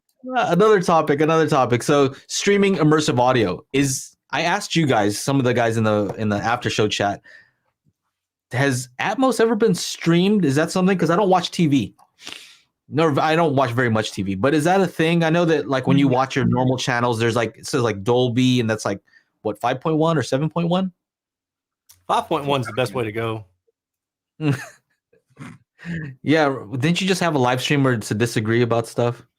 I did. Yeah. Did you see my comment? You didn't even see my first comment. I said, look at this guy. It's time to disagree. I didn't even see that. You didn't see it. I know. I saw your second one. Well, I mean, I guess it was your second one because I did reply to one of them. Yeah, I saw it. I was like, you didn't see the first one. God, man. Aaron, you're always just sitting here talking. I'm like, he's not looking at the chat. Yeah. That's why I said he doesn't even know I'm in here. That's not why I said it, because you didn't see I did know you were in there eventually. It's all good. So I would say here's something that I've heard you kind of say on your channel is like that you're not so much into like immersive audio or Atmos or any of that stuff. I think it can be really cool. Nah, No, not into it. it's probably the dumbest thing I've ever heard of. Unless it's Atmos. See, man, you guys are always shilling Oro, and that's a dead brand. We shilling. Straight Yeah. shilling like a villain. Like That's villain. right. So I just posted my Atmos mix in here. No, I'm just kidding. No, I don't really have a lot of experience hearing that stuff though. If you had Except for the local store, they had an Atmos thing going on with the with I think I told you guys about it with Theory Audio speakers, Huh? Direct Art, and they were playing one of the Eagles live Blu-rays, but like the new Eagles Mm. with Vince Gill. So that was pretty cool. I like that. So if you had do it if I had the space. a theater space and you could do whatever you wanted, and like, I know you have an AVR. I do. would you do Atmos? Let's say like, you just had a dedicated theater, Yeah. or would you seriously keep it like 7.1 and just be? Oh, cool? well, for me personally, it would just be about the money and the time. You know, like to get it installed or to install it myself. If those were available, then yeah, I mean, might as well, right? And So if you I don't didn't have like anything it, I just wouldn't use it. Against it, yeah. Yeah. Do you find that stereo for the most part is like satisfying enough for Adequate. you? Yeah. My whole thing, like my previous home theater, we just wound up not using it that much, right? Like I had this whole dedicated space and we hardly ever used it. It's a shame. Yeah. Well, when I listen to music, I can listen to stereo and then totally enjoy it. Right? Yeah. But I would imagine if I was watching a movie, I'm like, I think I'm kind of missing out for a movie when I know that they actually did some stuff. And I think Proson has probably got it the best. Atmos music is the world trying to catch up to the Yamaha Church Hall mode. Hey, speaking of Yamaha, I brought this in for you, Paul. This is it. This is what you get. This is what a $3,000 Yamaha volume knob looks like. Are you serious? Yes. Is it really that much? Well, the AVR is, but the thing broke off. Oh. Well, that sucks. It's got a nice little weight to it. Yeah, that's probably why it fell off. It defeats the purpose. Gravity just said, not today. hey, Johnny, looking a little more toned, bro. Looking a little more toned up. Watch out. Dang, son. Watch out. You've been putting in that work. Good for you. We're going to go to Axpona. We're just going to be walking around bird chesting it like, what's up, everybody? What up? Chest bump, Aaron. I'd have to like jump really high because you're tall. Yeah. I'm not that tall. Then I'm going to be like, oh, my back. Am I reviewing the Nakamichi Dragon? They emailed me. They were ready to send one, but I have no place to put it. So, yeah, there you go. Maybe I can put it somewhere. I don't know. Maybe we should just have it sent over to Aaron's and he can measure it. Yeah, it's probably like 54.5 inches. You get so many views on that? Or in years, that's like 20, 25 years. 25 ear lengths. 20 ears. I don't know how long. It's actually pretty big. My ears are pretty big. Yeah, I'd say so. Somebody said that they streamed some hockey in Atmos. Or what is it? Yeah, it was Reverend. Yeah, Reverend. That's weird. Like sports in Someone immersive is just weird. Like, what are you really putting? Like, putting the crowd noise in there. Yeah, no. Where's your perspective? Right, like where's your reference point? Is it in the stands, in the nosebleed? Is it down, like by the? If it's like, I was about to say dugout. Y'all help me out here. If it's in the like penalty box, that would be great. Because then you could say that motherfucker. You could hear all kinds of colorful language. Yeah. Or they're gonna attach the mic to the puck or something like that. That'd be pretty awesome. Mic to the puck. Whack, whack. Yeah. Solid 120 hertz slap. Oh, my ears. But I think somebody said Atmos music. No, that's Paul. I think I know where you're going with this, but Who, me? Yeah, you. Okay, where am I going? The Oro 3D thing is chilling. Oh God, here we go. Chilling like a villain. I RSVP'd for the event because it's in LA somewhere. Isn't it Santa Monica? No, damn. I got events all freaking week long. Holy shit. I gotta figure my stuff out. Yeah. What is it? Oro 3D, Joe? What is it? Oro. I don't know. They're streaming some kind of thing from Japan in Oro something. I want to give you the heads up on a sneak peek at upcoming tech demonstration. Using its live extreme encoder, Korg, the company, will stream a live concert from Japan to Los Angeles in a revolutionary streaming demo for the press and other key partners at 6 p.m. PST on February 28th at Deluxe Hollywood Stage 5, 900, blah, blah, blah, blah, blah. The first of its kind demonstration will show how a live concert can be streamed with uncompressed audio and full 1080p video resolution via a complete end-to-end streaming ecosystem that includes Korg, Oro 3D, and the Artist Connection streaming platform. Yeah. So you guys need the concert will be streamed free to the public on the Artist Connection platform, which is the only streaming platform that delivers premium streams that marry immersive audio and high-res video. Artist Connection has a native support for both Korg Live Event, Live Extreme Encoder, and built-in Oro 3D decoder. Public access will be limited to the first 100 viewers who register. Oh, man. To watch the live event, visit this. What if we shared it right now? Do you think we'd get? I mean, I think that would be allowed. I mean, we'd be allowed to share the link. Who cares? What's going to happen if we do? Yeah, you just go and request a virtual seat. World's first 96 kilohertz Oro 3D. Oh, here. As Reverend Slim here, it looks like he says Oro's got to invite people to come hear their next failed product. Well, hate. I love how Jeremy loves to like drink that haterade when it comes to Oro. Yeah, he's on that. Your comments are the best, bro. I love it, dude. Keep them coming.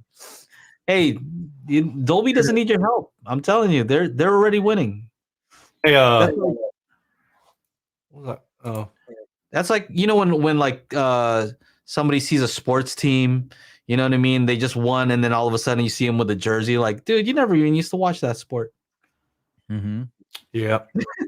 So it says, since the stream is delivered via the Artist Connection platform, multi-channel speaker playback using a PC web browser as well as Oro headphones, binaural playback using the Artist Connection app are supported, can be played with a headphone or earphones.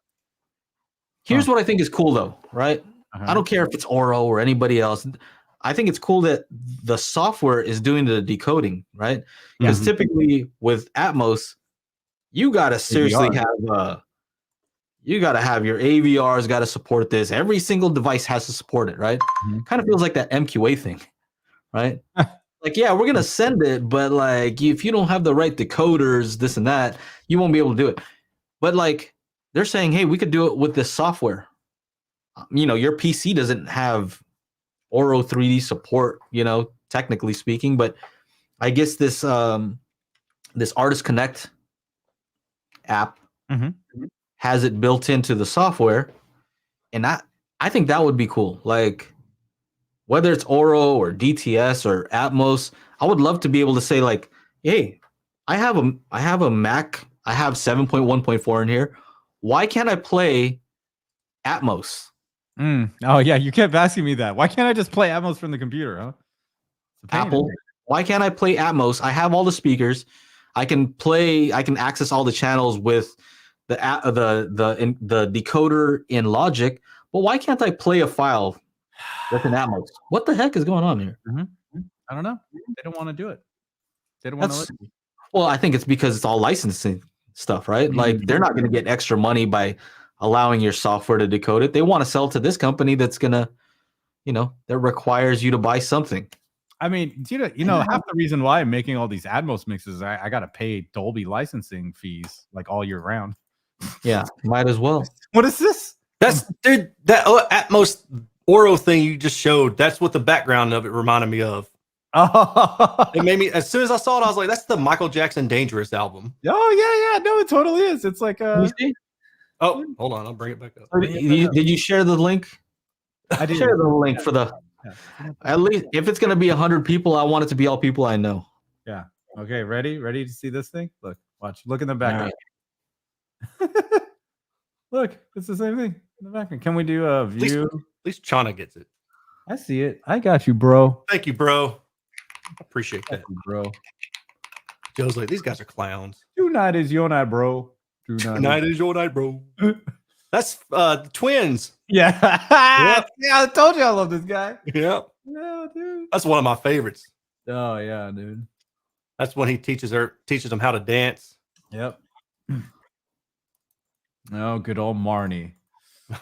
Yeah. I forgot their names. What was the other sister's name? Oh no, don't care. Yeah. Marnie was the only one. Yeah. That was John Travolta's wife, right? In real life? I have no idea, bro. Was Marnie the Deluxe Arnold's girlfriend in the movie? Let me see that picture again. And can you post a link to? I think they sent the link, right? Yeah, I put it up already, bro. Are you did? talking to me? No, Chana. Are you talking to me about posting the picture again? Oh no, I wanted to see Chana's picture. Oh, okay. Beverly Hills. That's where I was. Cord audio thing. Cord oral thing. Kind of look like this. Antique shop. Kind of. Oh yeah, Toy Story. I could see that. It's funny how things like that make us I think think of other things. I think that's the key point there, Jeremy. 100% limit is a bandwidth limitation. Could be. Oh, Anyway, have you guys heard that that song? Trying to remember it. I need complete silence for like 2 seconds. you need distraction or silence? No. Just give me a second. Let me think here. Hey Doing Alexa, play NSYNC's "Bye Bye Bye."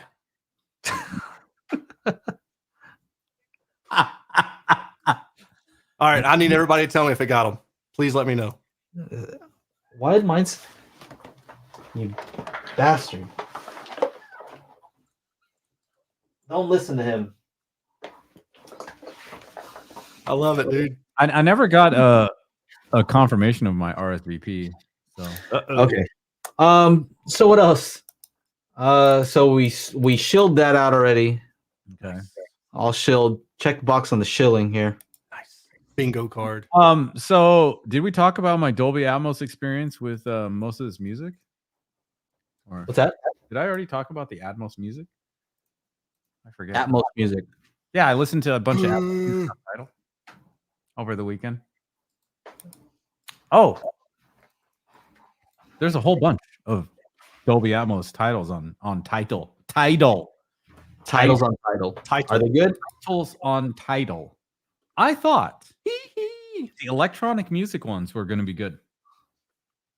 They were just average. Some of them were really fucking weird. Like they put the vocals in the side surrounds. I'm like, that's an odd choice.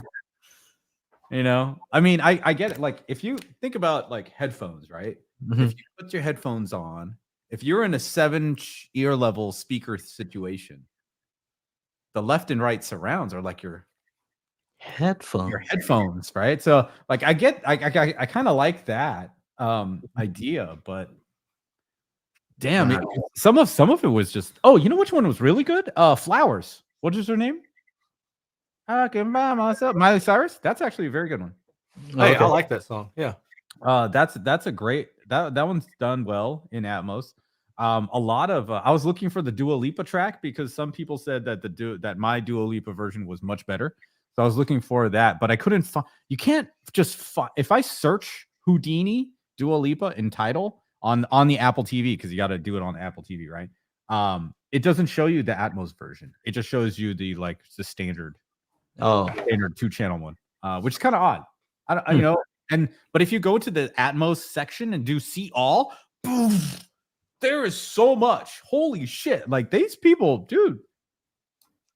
Somebody's getting some work, and a lot of it is not really that great, you know. But they're. I wonder if I can log in. Title. Oh man, I don't know the password. Come on. Shouldn't my manage account log in? Shouldn't it just continue?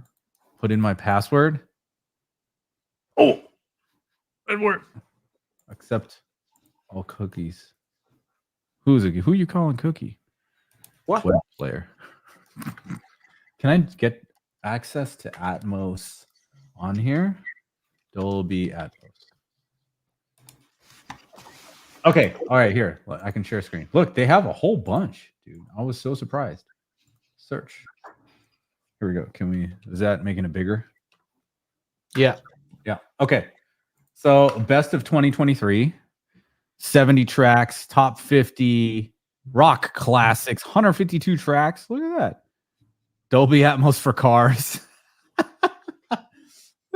For cars part 2. Ray tracing audio. Like, look, dude, they got some cool stuff. Ray tracing audio. Okay. It stops here. There's way more on the actual app. That was like for each artist, you know. What? Dolby Atmos. Go to genre. Playlist. Oh, here. No. Here, view all. Come on. That's not all. Reggae, classical, bluegrass, jazz, dance. Oh, and here's the weird part. Some of these you couldn't even play. Which one was that? It was the Avid Play. So if I wanted to put up my original Dolby Atmos track for you guys to listen to, something that's on Apple Music, Tidal, what's the other one? Amazon. I'd use something called Tidal or Avid Play. And so they have an Avid Play playlist. Maybe if I just try searching Avid Play. And here. Oh, it's so weird. Can I play this? This is so odd. It won't let me play this. Oh, crap. It won't let me play this on the Apple TV. Huh. Yeah. There's like certain ones that are see how everything's white? They're all grayed out except for like a handful of them. And I went through this. I'm like, what is going on? And it said the record label won't allow you to play this on the Apple TV. I'm like, well, how am I going to get Dolby Atmos? Because this is just 2-channel, right? This is just 2-channel. Yeah. Otherwise, it'd be 48 kilohertz, Atmos, but it's not. It's just coming in 2-channel. I don't know. It's pretty silly. I don't know, man. I think they have a whole lot going on, but man, it's a bit weird. And I know kind of like what Caleb was talking about, like if a lot of people, like I know Apple Music is just, if you're playing a song and you search it and you hit play, you're hearing the Atmos version, even if you only have 2 channels. And so some people are saying it sounds weird. Sounds weird, yeah. Well, see, that's that Artist Connection app. I think you can choose whether you're using headphones or not. And if you are, it'll take that signal and it'll use the binaural version. It'll binauralize it. I don't know if it does it automatically, actually. But that's the right way to do it, right? If you're listening in a system that can play it, you should play it properly. If you're listening over headphones, binaural mix down. Yeah. That's the correct way. Anyway, dude, I want to talk about this real quick because I've been checking these out. Check it. These little things. Ultra accurate, ultra near field, ultra. Yeah, so I'm a Cali audio fan because it's Cali, and I got to stick with my, the Cali folks. But the state. These are smaller versions of their studio monitors. I wouldn't say they're tiny. You know what I mean? They just look like monitors. Huge. They're not big. Yeah, they're small-ish. They're like I have the Kanto Auras. Those are tiny. Like those are really small. Yeah. Those are they're like smaller than this water. Right? Those are tiny. These are small, right? Like, they're suitable for a desk still. Yeah. I haven't measured them, just been listening. I've been using their they look like they're 4 ears. Yeah. You know what I like is like that they have USB-C, so I connected it directly to my Mac what is it? iPad Pro. I'm here watching Aaron's videos on these nice speakers, and then I started playing some music, and it's cool that just plug them in directly without an audio interface, right? Typically, studio monitors, you need an audio interface, XLR or TRS. You know what I mean? Yeah. You got to be professional. But now If you have something that's USB-C, pop it in, listen through nice speakers, right? So I haven't measured these at all. So Aaron, I know you have. So Yep. I don't want to ruin it. You're gonna tell me that they're Ain't ruining nothing for me, man. wrong with them, and because I'm like, yeah, these are cool. You know I what? like it. Here's one I thing. like I'm impressed with the bass, right? Yeah. I'm like, they're small speakers, so I'm not expecting much. But I had the IN5s directly above it for comparison. And I'm like, yeah, they're doing their thing. What are Probably the best speaker in that size class that I've come across. They have subs too. Oh yeah, here it is. So I paired it with this thing, the smaller sub of theirs. Yeah, that's pretty expensive, $499. But it's dual 6.5s, right? So I paired it with this thing. I'm like, oh, that's a good combo. They're the Kevin Hart of monitors. It's a good desktop combo for sure. Yeah, I think if you don't have anything, you're just getting started. That will get you to a spot where you're like hearing good sound. Actually, I like them better than the IN-UNFs. Oh yeah, I definitely do.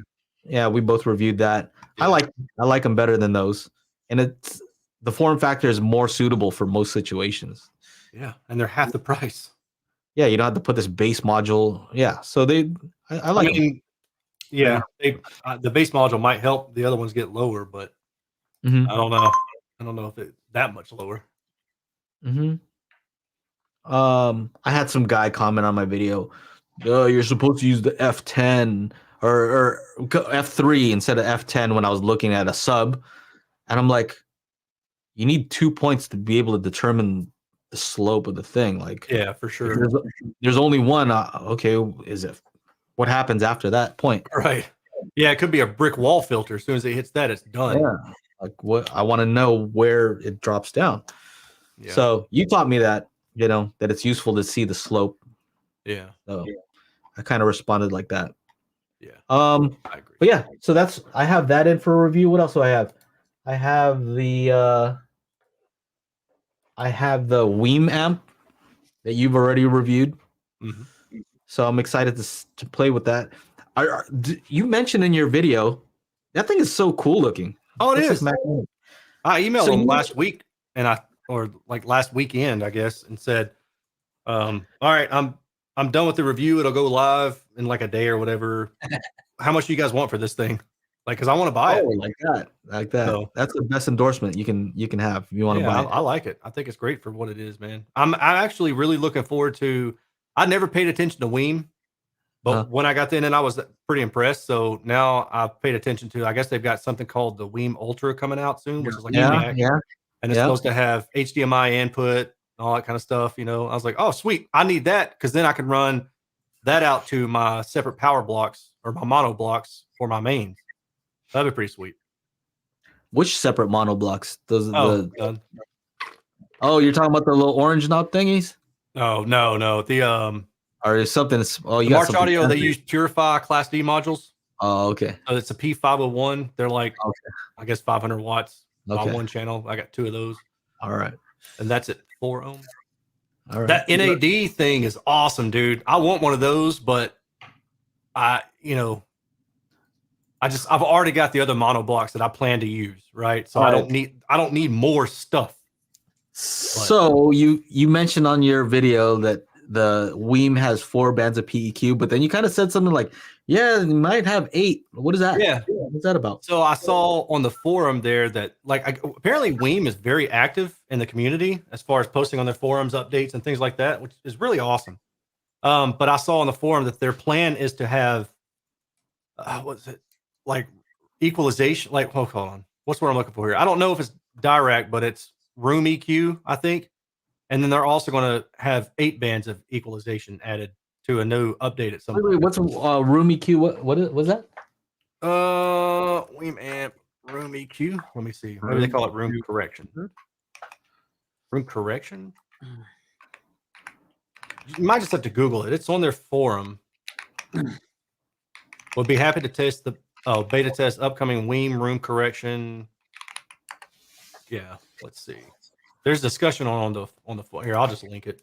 I am registered on that forum because I asked for more Okay. more PEQs. Oh, okay. That'd be cool if it had more than 4 Right. on the upcoming one. So that's why if they did mention whether they would do more, because that would 4 is cool, but Yeah, you really need. 4 is better. You could do more with more. December 29th, somebody asked, does room correction apply to all Weem products? Thanks. And then Weem support replies back, certainly it applies to all Weem products, including Mini, Pro, Pro Plus, and Amp. So that'll be cool, man. That's great. Here's a question from Marv. Does the Weem amp have delay control for the sub pre-out? No, it doesn't. And the one thing I did not measure, and I'm glad he said that because maybe I can go back, measure the actual delay time out of the subwoofer pre-out compared to the main. Coming out of the sub? Yeah, I'd be curious to know what that is. I didn't do it because I didn't even think about it until after I'd already done my review, and then I thought, man, that would have been nice to know because I did measure out the pre-out voltage, which was just under 2 volts, so it's probably 2 volts RMS. But yeah, the thing is, I always say you need to delay. Usually, with most DSP subs, you need to be able to delay your main speakers to match. Because if there's a significant amount of delay, you can hear that. Yeah. And then you'll get the audio file saying, "Oh yeah, the bass is slow." Yeah. Yeah, it is. It's milliseconds behind. It really is delayed. Yeah. It is actually slower. So, that's one thing I wish that more companies would think about. Yeah. Like, I need to be able to delay the other speakers because that's any AVR can do that. You can add a mini DSP to the Weem. Yeah, but I think the whole purpose of it is like an all-in-one box, because then you add a mini DSP. Now that's like $200 something bucks to a $300 device. Now you're 5 something, and then you start to creep into the territory of like, why don't I just get an AVR of some sort? Maybe a cheap AVR. It has HDMI, has PEQ, has amplification, does the same stuff. Yeah. So I think this thing is more about form factor, small, streaming, right? Like there's very few streaming devices that work with YouTube Music for some reason, right? Yeah. So I want to be able to use YouTube Music, Qobuz. YouTube Music is not hi-fi, dude. Same thing with That's why. Qobuz, and I'm just like, oh. Well, come on. These things aren't hi-fi either if you want to talk about it in that sense, right? Yeah. Simple device. I want to be able to stream music and plug in some decent speakers and make it sound as good as that inexpensive system could possibly sound. But yeah, I like that video, that latest video you did, which was like kind of showing like what's an inexpensive way to get the most out of speakers, Yeah. And like using DSP and get yourself a nice little sub. Like, dude, you'll have a good experience even playing around with this stuff. Right. Yeah. So I was in the process of reviewing that Arc Studio that I wasn't able to show before.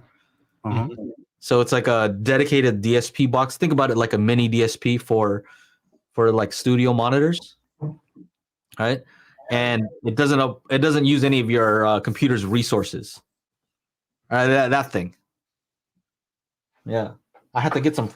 Yeah, show the back. So this is for like studio monitors, all XLR based. But most audio interfaces don't have an XLR output. Yeah. Right? Yeah. There's usually RCA or TRS, right? No, not RCA. Never RCA. Never RCA. Oh, my Motu does. Most of them too has RCA output for your monitors. RCA? Yeah.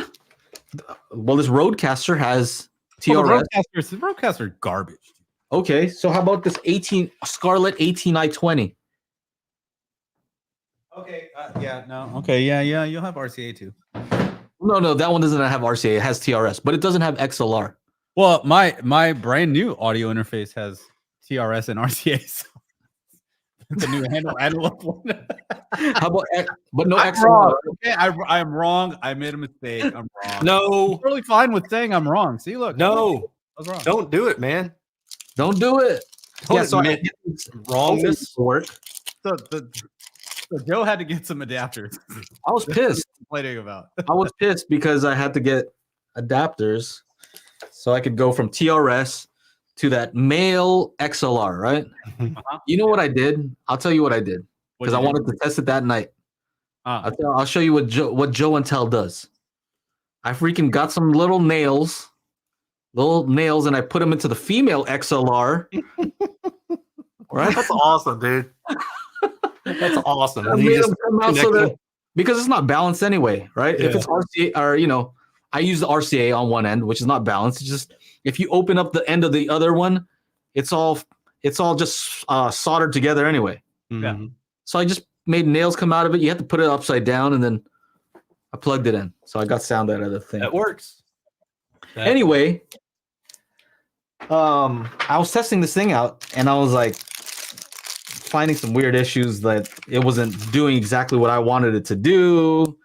And so I reached out to them. I said, I know this thing is brand new. Like they wanted a early, They wanted like day one early release, so like DJI type of thing. Like they wanted you open up YouTube and then all of a sudden all these videos come up.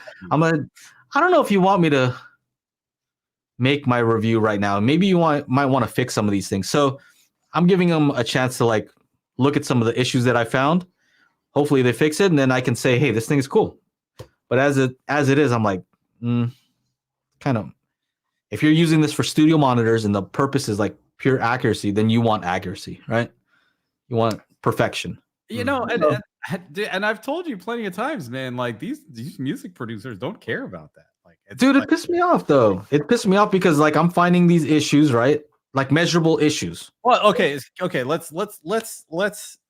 Well, my comment is, music studio people use studio monitors that don't measure well at all. They don't. Right? Like the Focal ones, they're sexy as shit, but they do not measure well. Right? Mhm. And then Joe's. I was like, hey, dude, should I get this? Here's the measurement. He's like, is that for a studio monitor? No, you should get the Kali Audios. I was like, oh well, that'll save me a whole lot of money. Didn't you clipple it there, Aaron? Which one? Focal 9OS or 906? No, the Twin Bees. Oh, Monitors, right? I think so. Yeah. I'm pretty sure I did. Focal, Aaron, audio. Yeah, because it was the 2.5 way setup, right? Like one of them is kind of a mid range, and there's a switch on the back depending on which side you place it on. Twin BE. Yeah. Here you are. Oh man, I don't want to show you here. I know, dude. You did not have any hair, bro. I know, man. Hey, look how far our little boys come. Look at him. You look totally different, bro. Dude, I don't even look like the same person. You look totally different. Holy shit. Look at that. Look at that background too. 2 years ago. I know. You've grown up. Wild. Yeah, I could kick that dude's ass. Look at this. Doesn't the Kalis measure better than this, Joe? I would say directivity wise, I don't think it's like that. Yeah. I mean, like they try to make on axis look kind of good, I guess, with DSP, but that directivity is not looking so hot. Oh yeah, down here, right? It looks pretty rough too. I don't know about that. It looks like it would be super bright, right? If you were to EQ on axis to flat, what is the estimated in room? I don't know where that is. That's probably back a little bit more. Yeah, that's all right. You don't need to see it. Why it's like that? Nobody cares anymore. Yeah, so he's like, I don't want to see my face on the screen. Get me off that screen. Get me off of there. Oh, I'm an idiot. I mean, those things are like $2,000, no, $3,000 a piece or something like that. You could have just went to the website. You could probably Aaron's Audio Corner, Aaron's, and then do they still make them? Focal. Or have they updated those? They did update them. Yes, they updated them. Twin BE. Twin BE. It's woolly. Okay. Oh yeah, there it is. Share screen, window. Where the heck did it go? There it is. Estimated right there. He has so much sprayed on hair now. Dude, you don't even know. You don't have a clue. What is this? There it is. Oh yeah, that sounds pretty good. Ah! That. Ah! Get down. Get to You the know- chopper. Do you Turn know that how trouble many down. music studios have a pair of these in them? Uh, And Yeah. they're like, making mixed decisions, meaning they're EQing stuff in the songs on those speakers. Do you think anywhere in that like high treble area, like they're getting something wrong? Possibly. I mean, but that assumes the estimated in room is like away from the speaker, right? So if you use them as near field monitors, it's not going to sound quite that bad. At least as treble heavy as that particular graphic makes it look. Mm-hmm. Is that a Chewbacca curve? okay, so what was your listening impression then? I don't know. Go back to the website. He's Yeah. like, Yeah, I I bet don't you're know, like, dude. dude, let me see. If I go down to the bottom, it probably says we can Probably bright. says, go to watch my video. BBC from a great speaker to a benchmark level speaker. Shilling. Yeah. He's shilling it out. I actually borrowed those from a guy in Georgia. He brought them over. Mhm. I think that was near field, though, is how I try to use them. When listening, I noticed the high frequency tends to sound brighter the closer I was to the speaker. Interesting. In the above in-room measurement, you can see it. Okay. He's like, I didn't say that. It was Oh, Rich. I don't know. I probably did, but I don't know the rationale for it anymore. Mm-hmm. Too long ago. Yeah, that was years ago. I was listening with my ears. You were measuring with your ears. Yeah, that's what it was. Woo! There we Yeah. go. So anyway, I'm reviewing this thing. It's supposed to correct the sound of your speakers, and like I don't think it's. I think it's doing some stuff that I think they need to fix. Still early, but I watched some of the reviews on this, and everybody's like, "Oh, so crazy! Oh, my system sounds better." It's like you guys just made your system sound worse. Mm. But That like, makes sense. but they're all. So anyway, the point is, don't trust any of these YouTube guys, and you know what I mean. You don't have to trust us either. Don't like your guard should be up, right? And you're watching YouTube, Yeah. guys, because the barrier to entry for YouTube is zero. No, Yeah. anybody can just start making videos, and they don't have to know anything about anything. Did you see that? So- Did you watch that? I put a trailer in there about some guy talking about music stuff. He's like, you want to learn how to play guitar, but you're an idiot, and I'm an idiot. You need a channel run by an idiot. So I watched this thing about him to like get good, like GIT, get good at guitar. He's like, now I'm gonna. Here's a disclaimer: I'm not the best guitarist in the world, but I have tattoos and a YouTube channel. You can trust me. So like it zooms in. Funny as shit, dude. Funny as shit. But it's one of those things. I mean, I might do a video. I mean, I did find out that like the outputs of this Rodecaster Duo are taking a nosedive come 6K. Mhm. I found that out. And I was just like, why is this doing this? Switch audio interfaces and it's not happening. I wonder if your Rodecaster does that too. I wonder if all Roadcasters do that, or it's mine. I don't know. But I said in our chat, I said like a lot of these audio recording guys are just nerds with leather jackets and weird haircuts. That makes sense. They're the same. Audio nerds. Yeah. Music mixing, recording engineer nerds. We're all just nerds. Just with different looks. Anyway, I think we're doing pretty well on time. We're kind of over. After fader listening and browsing, routing. What Check kind out of this thing I've been making for the website though. outputs monitor? Auto fixed auto output level. Auto. Let's see. What is it? I'm just showing that like the sound that you get is based on the speaker characteristics, room acoustics, and your listening position. Yeah. Kind of Everything matters. yeah. Trifecta. You got to look at all. Decline. Wait, no, that's not right. Should we go through some of these? Yeah, go real quick. Reverend Slim speaker. I'm no nerd. You are definitely a nerd. Early question. I just ripped my first movie. I ripped into BDMV. Can I convert it to ISO later? You won't need to do that, Billy. Bodhi.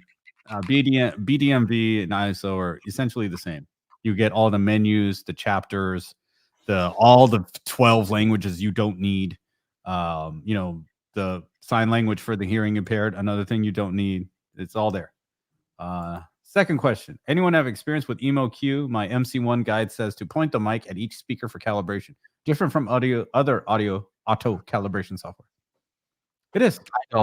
I don't. I would like to check it out if they would, they would send me something that would be cool. Gary Johnson says Denon X4700H refurb for $1,000 at Accessories for Less. Hey, dang. Anybody want a Zone 2? You want another in a different location? There you go. Maybe I'll switch the 6700H to my living room, and then I'll have a 4700H to sell. No. Would you normally check the phase at the crossover point? Joey? Yeah. Yes. Yeah, definitely. And above and below it. But yes. Yeah, that's very important in that area specifically. Yeah. Chana, do you know how to subscribe to Revolution software for the Zapiti gear? I have a Zapiti Mini. So, no, I don't. I got an email saying that the new Arvolution player, I should be having a video about it once I check out the app.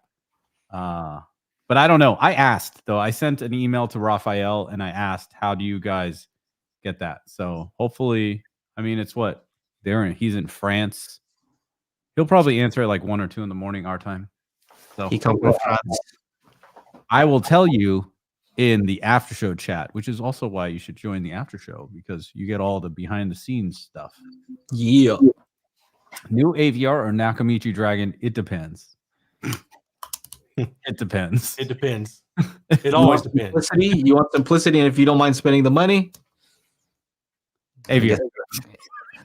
Always AVR is the answer.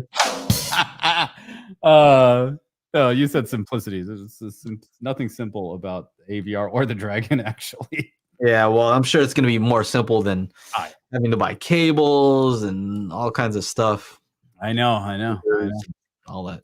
How do you know which slope to use? For example, 12 dB, 24 dB.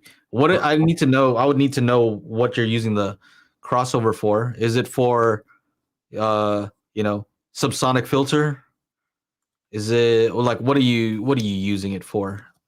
We need a use case. I'm assuming you're probably like crossing over your main speakers to your sub. In which case, correct me if I'm wrong, but typically you want to use 24 dB.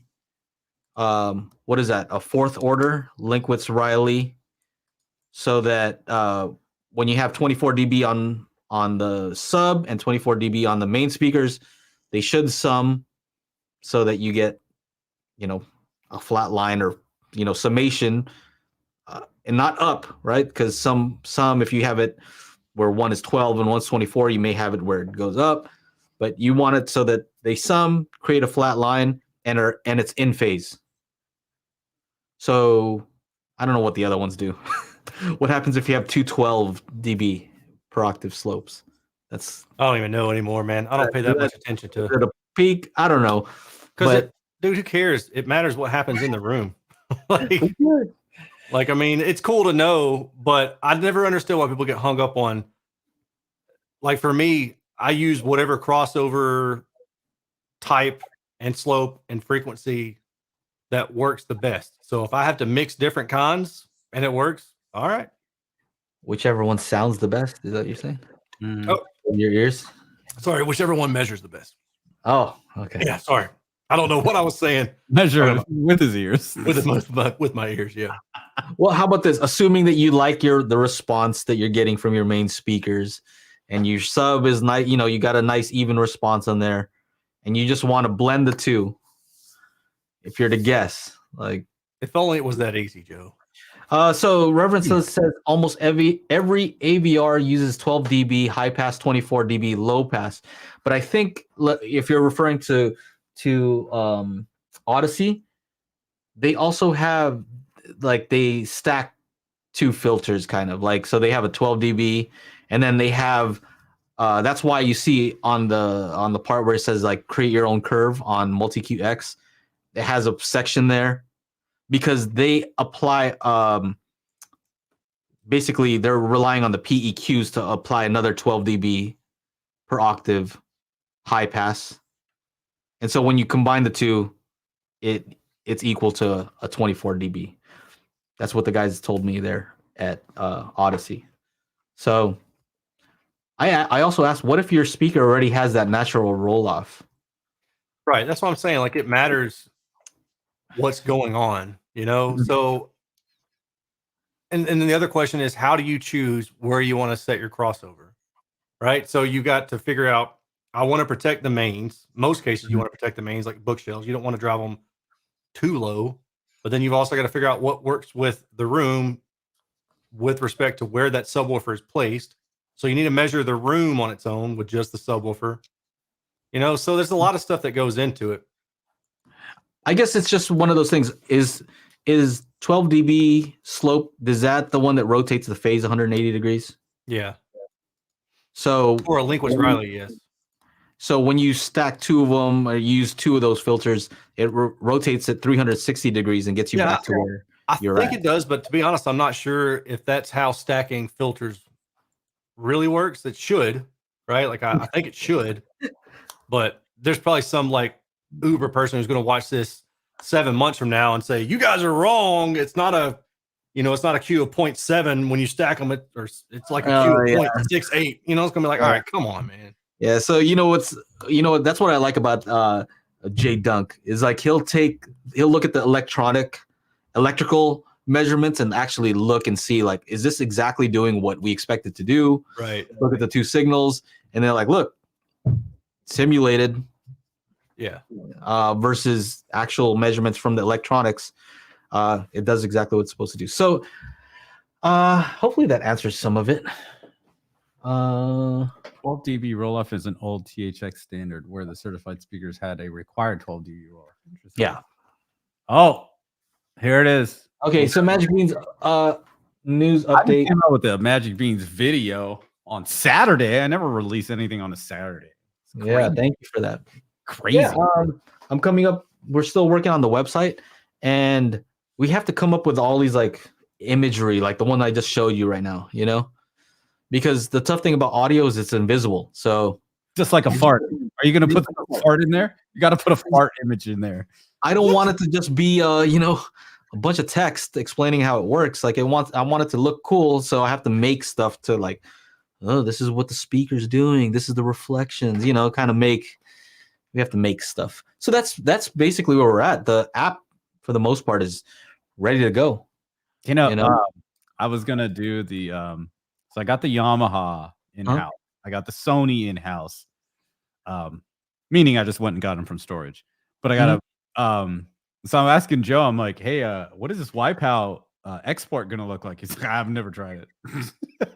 So I was like, oh, I'm the beta tester. Or no, I'm the alpha tester. Yeah. Gross. Yeah. Just make a mom and pop type website, all good. Here's the thing about this I was thinking about is like, do it all text, like little font. I've been working on this on the app specifically for over a year and a half, right? Coming up with a theory and trying to make sure I'm actually correct for longer than that, right? Yeah. And so this is literally like my livelihood, you know what I mean? Like I've spent a bunch of time to make this thing, so I need to recoup some of that time that I spent, right? And that means selling a product. So it's important. It's that important to me. It is. Sorry. Yeah, no, it's all good. It's that important. And that's why I take offense to it. If somebody were to say, hey, this thing, making some false claims about like how if it doesn't work, I'm sure there's going to be some haters out there that don't even try it, automatically will say why it doesn't work. Of course, that's why I'd be defensive, right? I've put all my blood, sweat, and tears into this thing. Mm-hmm. So to make sure it's correct, make sure that it's good, make sure it's easy to use, all these things. So if somebody is going to attack it, that's like attacking. Yeah, that's my baby, right?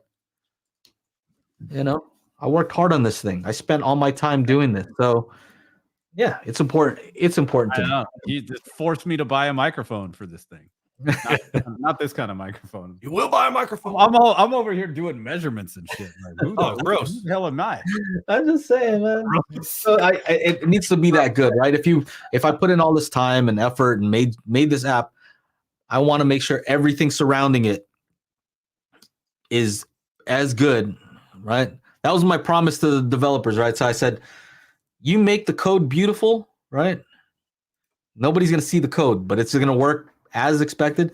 I'll make the app beautiful. I'll make the marketing. I'll do all that. I'll make sure that it's equal to how beautiful the code is. Dates, prices, anything? Well, let's say I'm very confident for a March early access, right? So if you've signed up for early, the beta, That's right? So if you, yeah, but no, I didn't say some March is an entire month. So if you've signed up for the beta test, so joeintel.com/MB for Magic Beans, you guys are going to get early access. Yeah, going to close beta sign up soon. So I hesitate to even call it beta testing because we've done the private beta testing already. Like the issues I don't expect anybody to have issues. So it's not like you're out there testing a product and we're not sure how it works. And I'm pretty sure everything works. I've tested it so many times. Except that wipeout export. Yeah, except the wipeout export. Yes. So let's just call it early access. I think is a better. I mean, some people were asking why I'm making the videos, and it's pretty simple to understand. If Joe can't test it, if I'm here making the videos before it releases, and then it finally releases, and be like, "Oh, hey, you have a Yamaha? Check out this video. This will help you figure it out." You got to put systems in place, otherwise, man. Because I remember when Toolkit dropped, people were like, "Oh, can we do international shipping?" Oh, okay, I guess. And then all of a sudden, we were like figuring everything out as it went along. And so I think Joe's, trying to prepare and make everything as smooth as possible for you guys that are actually going to pick it up. So, Joe, will this work with Room Perfect? Oh, Don's in the house. Yeah, so I just said depends on what Room Perfect can import. So if you can import your own curves or draw in your own curves, then yeah, right. It doesn't have a direct like, oh, this is for Room Perfect, and we hammered on the beans until there's or yeah. So we have our group of guys were like saying all the things, but I asked them. I'm you say that the Anthem won't let you import target curves on the Anthem? There's no import function. There's no. If you can draw something, then I guess you can look at the curve and draw it out, like we had to do on this Arc Studio. Yeah, okay, what is it? A 20 plus 3. Okay, what is it here? Minus 1.6. Like, when I made the video of the Denon inputting the EQ, I was like, I don't know why you would want to do this. Like, it'd be faster to do blah blah blah. But somebody chimed in and said, "Hey, I have this video is perfectly for me because my AVR can't use the multi QX act. So it's an older one. So that made sense, and then you can do what you suggested me to say, which was run Odyssey and just take the what do you call it? The timing and the levels, the distance and copied over. Somebody else said, just run Odyssey." Okay, then run Odyssey. Silly guy. Yeah. Get some out of your AVR. Yeah. All right, that's it, man. We should get going. My back hurts. I'm just sitting. I gotta go mess with some car audio stuff and make sure that the projector is working because they want to play Streets of Rage 4 and it's not working right now. In the car? In the living room. Yeah. That's pretty hardcore. Yeah. You see this question, Joe? Are you guys considering doing future versions of we're always working on something. If you just look at Chana's smile, and then it'll tell you. Yeah. There it is. There's your answer right there. What's up? I don't know I don't know what a sacked is. The sacked of beans. It won't be like exactly like we've already made a toolkit. We don't need I may want to come up with more tools. I have ideas for more tools. I'm but sure we don't have to Jeremy's got a redo whole the whole thing again. I'm sure Jeremy's gonna have a whole bunch of tools. Yeah. He's like, We should just have Jeremy tell us all the things he wants. yeah, and then we just make a disc. Boom. Yeah. Reverend Slim, tell us all the stuff you want. We'll make a disc. Yeah. Well, ladies and gentlemen, we're gonna sign off. So make sure, if you are not already, go to crew.dailyhifi.com, become a crew member, like these fancy people you see in the chat with the little icon next to them. Don't forget to go to our merch shop.dailyhifi.merch shop. Those are the wrong words to put together. Go check out the merch store. Go to shopdailyhifi.com. And if you like to listen to podcasts without seeing me eat on camera, go to anchor.fm/dailyhifi.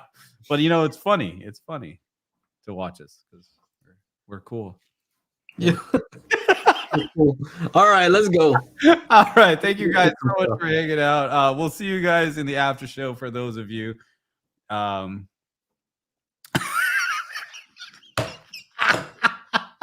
OnlyFans version of Sam. Oh man. Yeah. I don't want to. Thank you so much for hanging out. We'll see you next week. Shoot, if you're watching on the replay on YouTube, try to watch us live. It's a lot funnier in person. We'll see you next time.